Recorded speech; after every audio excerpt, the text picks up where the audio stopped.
been taken into custody. Remember, the heinous crime has taken place in the guard room.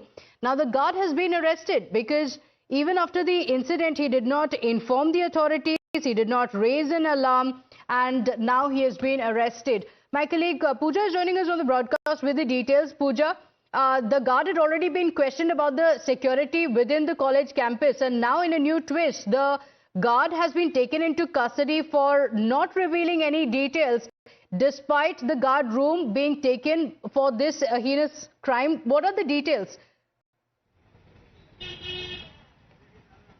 Well, the Kolkata police has made fourth arrest in connection with the Kolkata gang rape of the first year student of South Calcutta Law College. Remember that yesterday this particular security guard who was on duty at the time of incident was questioned, and today after the second round of questioning, the Kasba police station has now in fact arrested him. Now the grounds of arrest are quite interesting because this particular security guard who has been identified as Pinaki Banerjee, he stood there and he was a key witness while this crime unfolded and was being committed because it took place over a prolonged period of time.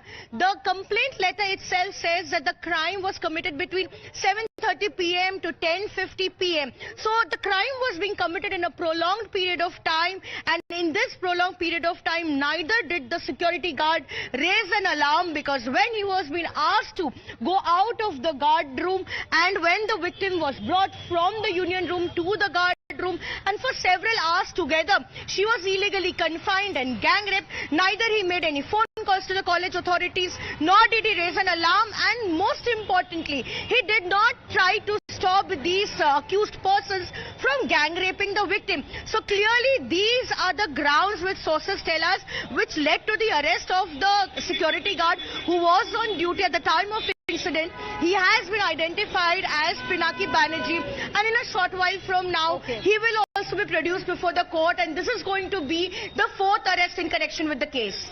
Okay, all right, Pooja, stay with us. In fact, fresh details have now emerged. The medical examination has been done and it has been accessed by Times Now, but this medical report reveals the brutality the survivor was subjected to. In fact, the hospital sources confirming the survivor has multiple scratch marks and bite marks and injuries to her private part.